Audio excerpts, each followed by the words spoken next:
All right, I'll start off just reflecting on the season. Obviously, very disappointing.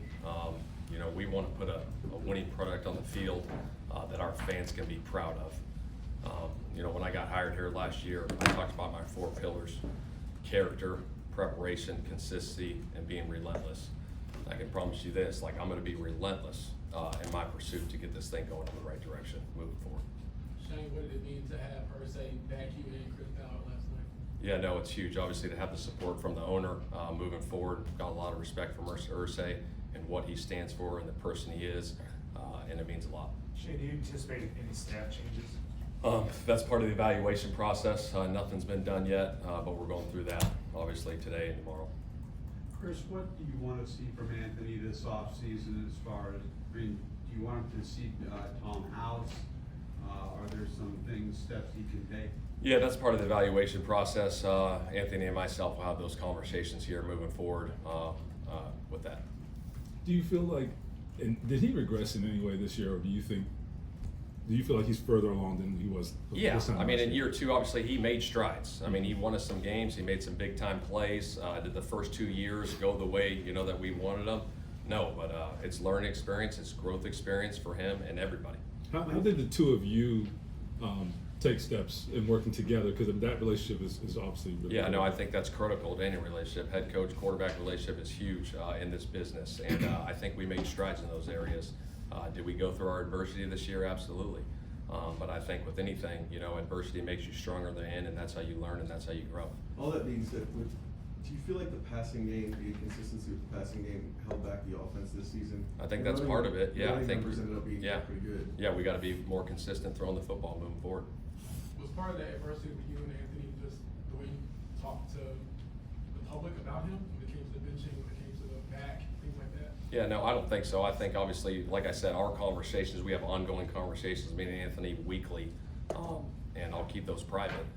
But again, with anything, right, you go through some adversity through a football season, through life, and again, I think that's what makes you stronger. So do you think you handled just the messaging? Are you happy with kind of how you handled messaging this year? Yeah, that's one of those things I'm going to reflect on, as we go through these next couple of weeks and go back and look on things that, that I need to improve on.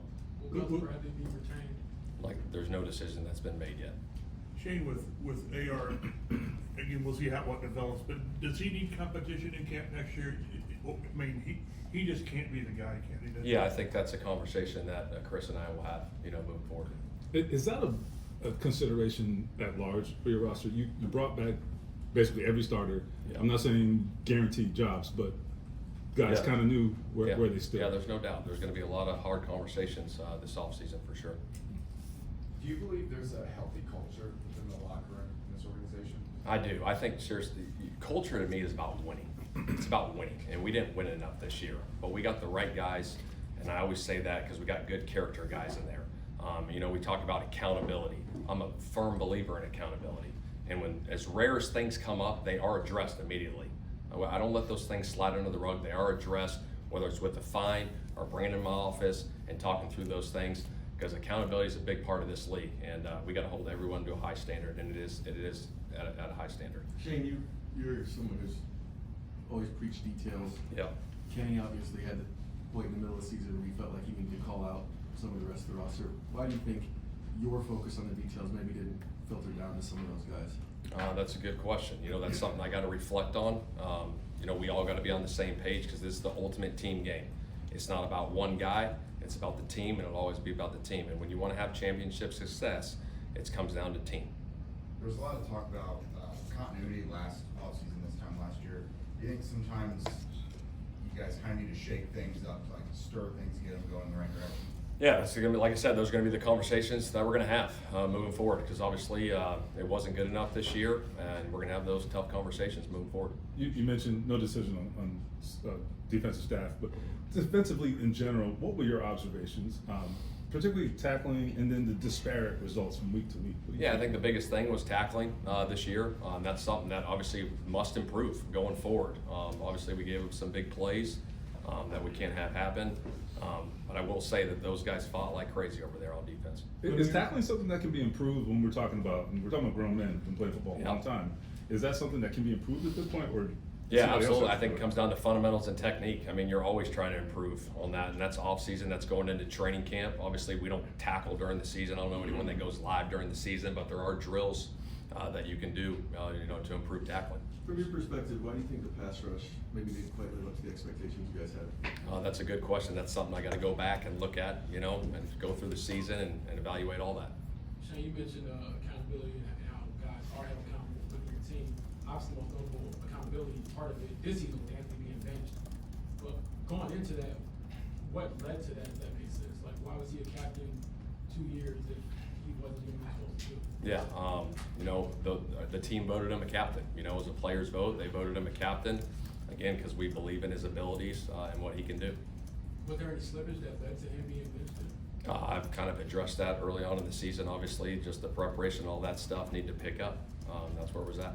Chris Ballard was quoted recently saying that in retrospect, he might have sat Anthony his first year. Do you have any regrets about the way you guys approached his development? Yeah, I mean, hindsight's 20/20, right? Obviously, that's part of the evaluation process, and I made that decision, to start him as a rookie, and that's where it's at. And obviously, I'll go back and evaluate that decision, and that's where it's at. You talk about how it wasn't quite good enough this year. Would you like to see this franchise be more aggressive, adding players from the outside, free agents, trades, or any of that? Yeah, again, those are the conversations that me and Chris are going to have moving forward. Do you feel like, when you look at your team, do you think it has an identity, like a clear identity? Or let me rephrase that. Going back to when you got here, you had ideas of what you wanted that identity to be. Have you met that, and what do you think it is? Well, I think the biggest thing is, I talk about my 4 pillars, but resilient determination, relentless effort, and build championship success. And are we there right now? We're not there, but we're striving like crazy, and I'm going to work my ass off to get that done. But what about that? I mean, even that I agree with. But what about on the field? Like, just between the lines, what type of team do you think you have? In terms of your strengths and that? Yeah, I think we got a tough team that fights like crazy. I mean, it's not like, we're out there freaking just doing whatever. I mean, we're battling like crazy all year, and we didn't get the results we wanted this year, and it's frustrating for the players in there, myself, the fans. And like I said, I mean, we're going to have a lot of conversations this offseason to get this thing going in the right direction. So how far away or close do you think you are to getting there? Yeah, I did. Like I said the other day, I do believe we're close. And if I didn't believe that, there's something wrong. There's something wrong, and I do believe that. And every year in this year, this league can flip. Every year's a new year, and we're going to work like crazy this offseason to get it flipped in the right direction. Your philosophy always says throw a score run to win. Did you have to alter that a little bit as the season went on, just with some of the struggles of the passing game? Yeah, absolutely. Obviously, you got to alternate. You got to alternate certain things, right? You can't stay status quo. You got to adjust to certain things. And I thought throughout the season, we had to adjust to some things. But the desire to still get back to that philosophy if you can? Yeah, I do like that philosophy, but again, you got to adapt to certain situations. Anthony's coming off an injury, but it's not the same as surgery last year. So what do you think just a healthier offseason can do for his development? I think it'll be huge, obviously, going into a healthy offseason, all those different things, just continuing to be a pro, going through OTAs, all the repetitions. I think with time, right, any player, they get better the more they do it. And, obviously, we've got another offseason to that. How do you weigh the risk versus reward when it comes to just using him to be replaced out? Because obviously he missed that to get to the injury. Yeah, I know that's obviously a question that's always going to be out there. He's a running quarterback. And that's one of his strengths. We don't want to take that away from him. But again, there is always that fine line, James. Is that just sort of baked into the cake with mobile guys? I mean, Lamar Jackson's missed some games over the years, et cetera. I mean, do you have to just operate that way to a degree? Yeah, sometimes, obviously. I mean, again, it always comes down, right? It's a growth, a learning experience, situational football, knowing when to get down, when to be smart. But again, we don't want to take his legs away from him because that's what he does well. Shane, I know obviously the players are aware that you'll be coming back, obviously Mr. as well. What did you share with the team today just about where you guys are now and moving forward to the upcoming year? Yeah, I just told those guys, Gianna said this, and I thought it was a great quote. He said, there's no failure in sports, right? There's no failure in sports. There's frustration, disappointment. If you don't win the Super Bowl or 31 else that they have failed seasons, no. I mean, you learn and you grow from those experiences. And again, we're going to have a hell of an offseason moving forward so we can put that winning product on the field. What's the biggest thing you learned through your second season in Indianapolis? That's a good question. I'm going to reflect on that. I'll share with you guys later. Obviously, the season just ended, but I'm going to go through that, go through the whole season, every single thing from meetings to messaging to games, all those things, and I'll reflect on that.